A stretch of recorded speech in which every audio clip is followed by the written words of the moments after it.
Hey there everybody, Brian here. In this video I want to show you this car here, 2019 1.5 VTEC Turbo Honda Civic. This is 182 horsepower Honda Civic.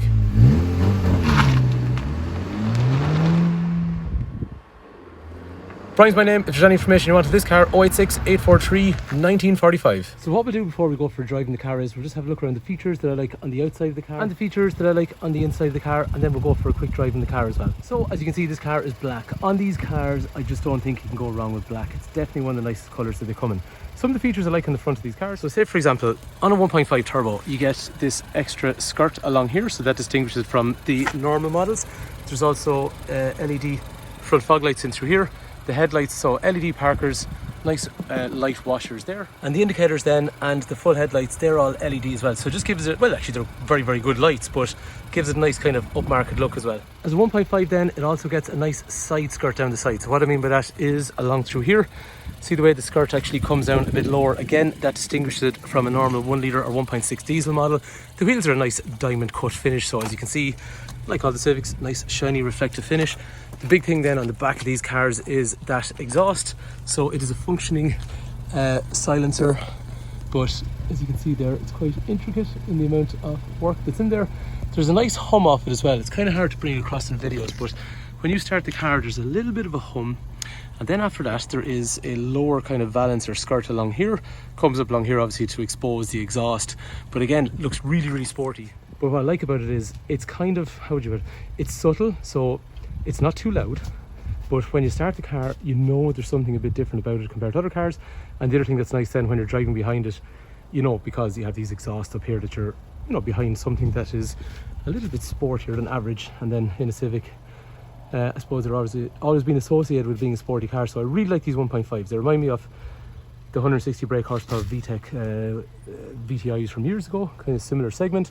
Up here, I really like, now that's on all the Civics, but I like this kind of wide running light on the side, so it makes the car look a bit wider when you're driving behind it. But it's very cool looking, and I think black is definitely one of the nicest colours. While we're back here then, the boot is really big, so it's excellent.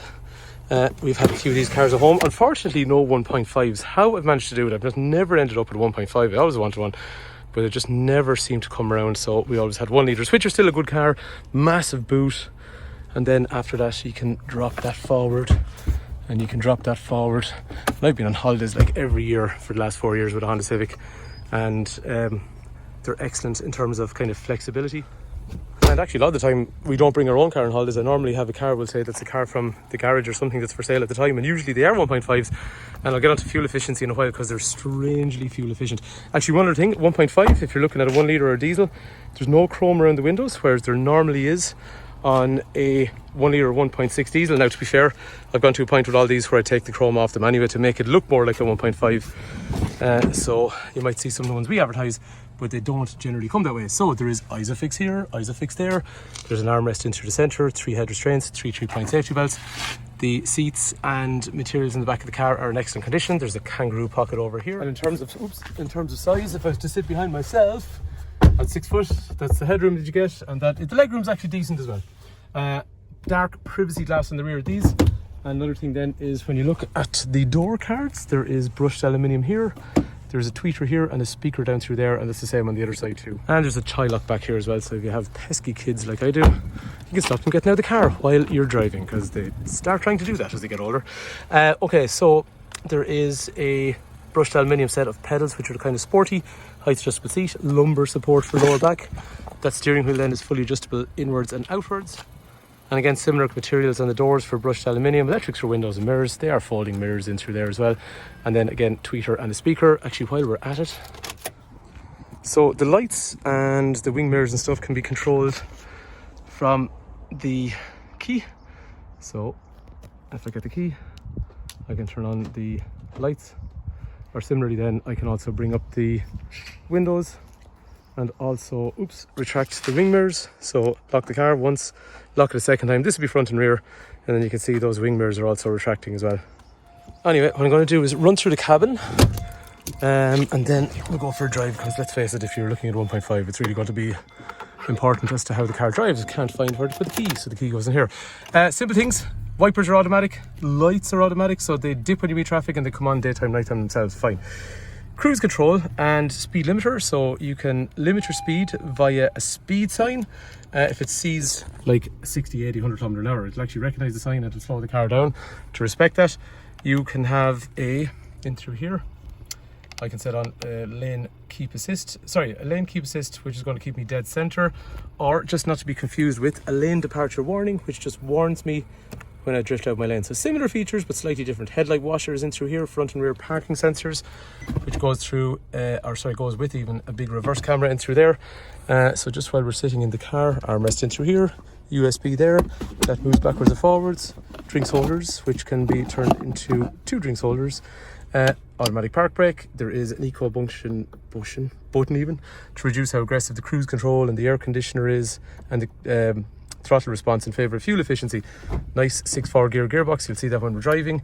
Dual zone climate control, so it can have different temperatures on each side of the car, driver and passenger, and then you can shut that down and you're into the Honda Connect system, which is going to be Garmin navigation, or it also has smartphone connection, so you can use Google Maps and Spotify and Audible, everything on the screen, or you can just use the normal audio or Bluetooth setups there as well if I want.